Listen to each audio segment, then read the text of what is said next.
Hello students, இப்போ நம்ம இதில் பார்க்க போகிறது 6ஆம் வகுப்பு கணிதம் 3ஆம் பருவம் 3வது பாடம் பார்த்திங்கன்னா சுற்றளவு மற்றும் பரப்பளவு பயிற்சி 3.2 மேல் சிந்தனை கணக்குகளில் 11வது கொஷினும் 12வது கொஷின் இதில் பார்க்கலாம். ஃபஸ்ட்டு 11வது கொஷின் பாருங்கள், என்ன கொடுத்துக்கிறாங்க. ஒரு சதுரத்தின் பக்கத்தை 4 ஒரு பங்காக குறைத்தால் உருவாகும் புதிய சதுரத்தின் பரப்பளவில் மாற்றம் ஏற்படும்னு சொல்லியிருக்காங்க. அது ஏற்படும் தான். அது இப்போ நம்ம சதுரத்தின் பக்கம் வச்சு நம்ம ஆன்சர் கண்டுபிடிக்கலாம். பாருங்கள், ஒரு சதுரத்தின்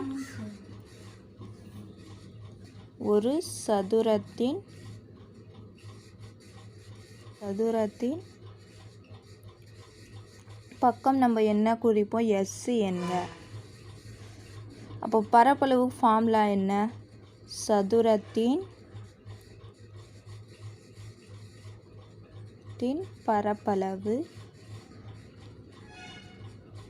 பரப்பளவு பார்த்திங்கன்னா எஸ் பெருக்கல் எஸ் சதுர அலகுகளின் வரும். அப்போது இது 4 ஒரு பங்குன்னு சொல்லியிருக்காங்க. ஒரு பக்கம் வந்து 4 ஒரு பங்குனா 4 ஒரு பங்குனா பாருங்கள், அது எழுதுங்க. சதுரத்தின் பக்கத்தை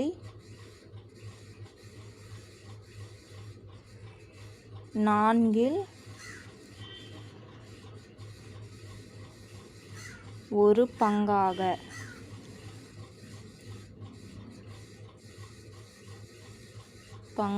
குறைத்தால்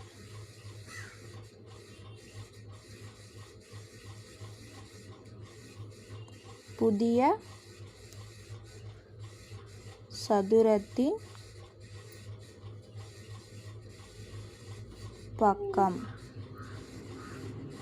அப்போது 4 ஒரு பங்குன்னு சொல்லலாம். அப்போ 4 ஒரு பங்குனா ஒரு சைடு. அப்போது 1 பெருக்கல் எஸ் பை 4ன்னு வரும் இதுக்கு பக்கம். புரிஞ்சுதுங்களா? அப்போது அலகுகள். அப்போ இது பரப்பளவு. புதிய சதுரத்தின் பரப்பளவு இஸ் ஈக்குவல் டு என்னது, பக்கம் இன்ட்டு பக்கம் தானே ஃபார்முலா.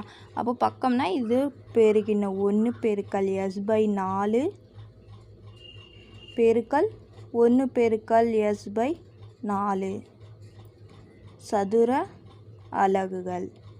அப்போது 1 எஸ்னா எஸ், 1 எஸ்னா எஸ். இது பெருக்குனிங்கன்னா எஸ் தானே வருது. அப்போது எஸ் பெருக்கல் எஸ், இது 4 பை 4னா இதுவும் 4 பெருக்கல் 4ன்னு வரும். அலகுகள்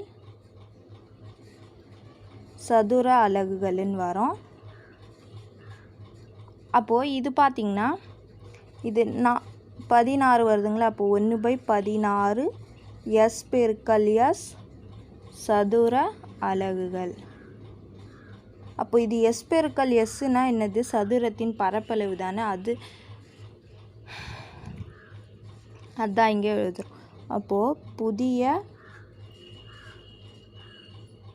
சதுரத்தின்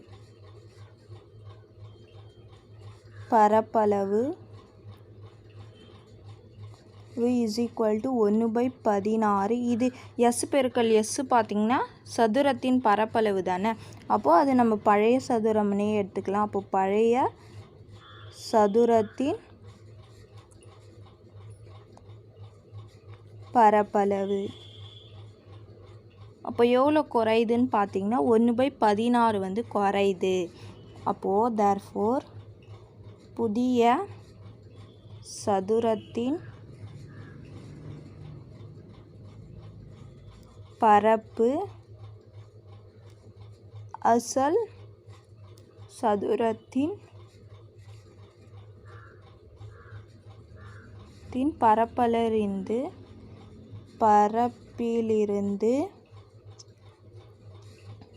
1 பை 16 முறை குறைக்கப்படுகிறது. குறைக்கப்பட்டது. புரிஞ்சுதுங்களா? அவ்வளோதான் இதுக்கு ஆன்சர். இப்படி தான் போடணும். அதுக்கப்புறம் பாருங்கள் 12வது கொஷின் என்ன கொடுத்துக்கிறாங்க.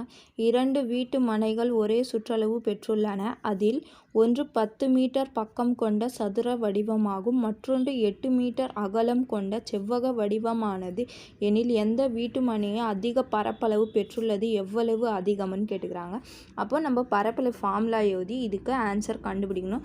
சுற்றளவு பார்த்திங்கன்னா சமம்னு சொல்லியிருக்காங்க ரெண்டுத்துக்குமே. அப்போ சுற்றளவு ஃபார்முலா எழுதி நம்ம சமம்னு கண்டுபிடிச்சிட்டு ஃபஸ்ட்டு நீளம் கண்டுபிடிச்சிடலாம். அதுக்கப்புறம் நம்ம ஃபார்முலா அப்ளை பண்ணி பரப்பளவு ஃபார்முலா அப்ளை பண்ணி செவ்வகத்துக்கும் சதுரத்துக்கும் அப்ளை பண்ணி நம்ம கண்டுபிடிச்சிடலாம் எது அதிகமான பரப்பளவு பிடிக்குதுன்னு. அப்போது ஃபஸ்ட்டு இது கொஷினில் கொடுத்துக்கிறது எழுதுங்க. சதுரத்தின்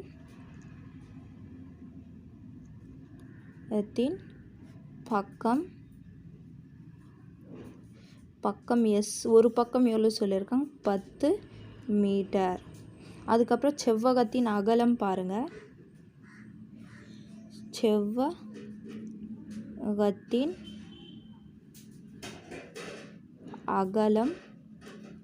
அகலம் வந்து பீன் குறிப்போம். அது எவ்வளோ சொல்லியிருக்காங்க 8 மீட்டர். நம்ம நீளம் தான் கண்டுபிடிக்கணும். அப்போ நீளம் கண்டுபிடிக்கணும்னா ஃபஸ்ட்டு இது சுற்றளவு சமம்னு சொல்லியிருக்காங்களே, அப்போ ரெண்டுத்துக்குமே சுற்றளவு ஃபார்முலா எழுதி நம்ம கண்டுபிடிக்கலாம். அப்போ பாருங்கள், சதுர வடிவ வீட்டு மனையின் சுற்றளவு. அதுக்கப்புறம் இந்த சைடு பார்த்திங்கன்னா செவ்வக வடிவ வீட்டு மனையின் சுற்றளவு. அப்போது சதுரத்துக்கு சுற்றளவு ஃபார்முலா என்ன 4s. செவ்வகத்துக்கு பார்த்திங்கன்னா 2l/b. அப்போது இது பாருங்கள் 4 பெருக்கல் எஸ் பக்கம் எவ்வளோ சொல்லியிருக்காங்க 10. அதுக்கப்புறம் 2 எல் நம்மளுக்கு தெரியாது, எல் அப்படியே இருக்கட்டும். பி எவ்வளோ சொல்லியிருக்காங்க 8. அப்போ பாருங்கள் 4 பைத்து 40 = 2l/b. அப்போது இந்த 2 இங்கே பெருக்கல்ல இருக்குதுங்களா, இந்த சைடு வந்துச்சுன்னா வகுத்தலாக மாறும். அப்போ 40/2 = l/8. அப்போ 1 2 2 2 2 4 இந்த 0 அப்படியே வரும். அப்போ 20 = l/8. அப்போ இந்த 8 இங்கே கூட்டலாக இருக்குதுங்களா, இந்த சைடு வந்துச்சுன்னா கழித்தலாக மாறிடும். அப்போது 20 கழித்தல் 8 = l. கழிச்சிங்கன்னா எவ்வளோ வரும் 12l. அப்போது தேர்ஃபோர் நீளம் L = 12 மீட்டர். இது மீட்டரில் தான் வரும். செவ்வக வடிவ வீட்டு மனையின் நீளம் L = 12 மீட்டர். இப்போ நம்ம பரப்பளவு ஃபார்முலா எழுதி ரெண்டுத்துக்குமே ஆன்சர் கண்டுபிடிக்கலாம். பாருங்கள், ஃபஸ்ட்டு சதுரம் கண்டுபிடிக்கலாம். சதுர வடிவ வீட்டு மனையின் பரப்பளவு. அப்போ இதுக்கு பரப்பளவு ஃபார்முலா பார்த்திங்கன்னா எஸ் பெருக்கல் எஸ் சதுர அலகுகள். அப்போது எஸ்னா என்ன இங்கே சொல்லியிருக்காங்க 10ங்களா, அப்போது 10 பெருக்கல் 10 சதுர அலகுகள். அப்போ 10 10 எவ்வளோ 100 சதுர அலகுகள். அப்போ இது 100ன்னு வரும். அடுத்தது செவ்வகத்துக்கு நம்ம கண்டுபிடிக்கணும். செவ்வக வடிவ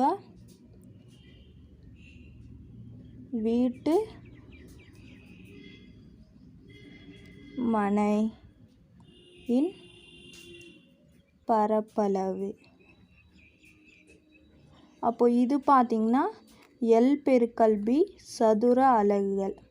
அப்போது இதுக்கு நீளம் என்ன கண்டுபிடிச்சிட்டோம் 12 பெருக்கல் B எவ்வளோ கொஷினில் கொடுத்துருந்தாங்களா 8. அப்போது 8 சதுர அலகுகள்னால் மீட்டரில் வரும். அப்போது சதுர மீட்டருன்னு நீங்கள் எழுதிக்கோங்க. இதுவும் சதுர மீட்டர். அப்போது 2 8 16 6 மீதி 1 1 8 8 1 கூட்டிங்கன்னா 9 96 சதுர மீட்டருன்னு வரும் இதுக்கு. அப்போது எது அதிகம்? 100 தானே அதிகம். அதனால இதில் கொஷினில் பார்த்தீங்கன்னா எவ்வளவு அதிகம் கேட்டுக்கிறான். எவ்வளவு அதிகம்னா நீங்கள் 100லேருந்து 96 கழிச்சிங்கன்னா எவ்வளோ அதிகமாக வருதுன்னு நம்மளுக்கு தெரிஞ்சிடும். அப்போது தேர்ஃபோர் 100 சதுர மீட்டர் தான் பெருசு 96 சதுர மீட்டரை விட. அப்போது இதோட வேறுபாடு பார்த்திங்கன்னா வேறுபாடுனா இது 2 கழிச்சிடணும். 100 கழித்தல் 100 சதுர மீட்டர் கழித்தல் 96 சதுர மீட்டர். அப்போ கழிச்சிங்கன்னா என்ன வரும்? 4 சதுர மீட்டர். அப்போது வேறுபாடு அப்போ சதுர வடிவ வீட்டு மனைக்கு தான் அதிகமாக பரப்பளவு தேவைப்படும். அது பார்த்திங்கன்னா எவ்வளோன்னா 4 சதுர மீட்டர். புரிஞ்சுதுங்களா? அதுதான் லாஸ்ட்டாக நம்ம எழுதணும். தேர்ஃபோர் சதுர வடிவ வீட்டு மனை அதிக பரப்பளவை பெற்றுள்ளது.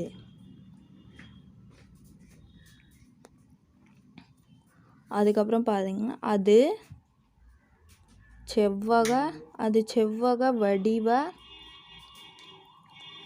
வீட்டு மனையை காட்டிலும் 4 மீட்டர் ஸ்கொயர் 4 மீட்டர் ஸ்கொயர் எல்லாம் அல்லது சதுர மீட்டர் அதிக பரப்பளவுடையது. புரிஞ்சுதுங்களா? அவ்வளோதான் இதுக்கு ஆன்சர்.